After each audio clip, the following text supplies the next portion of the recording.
Hey guys, welcome back to the channel. In this tech tutorial video, we're going to show you how you can check the spelling and use the spelling check feature in your documents on LibreOffice Writer in 2026. So what you want to do, guys, is let us dive into this here.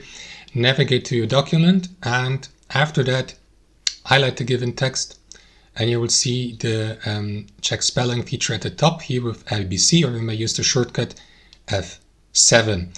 And after that, you will be redirected to that window. You may select the text language here, which is on default set to English. And you will see the mistake highlighted in red color. And you will see the correction suggestion below, for example. And you can confirm the correction by clicking into this button. And that's it.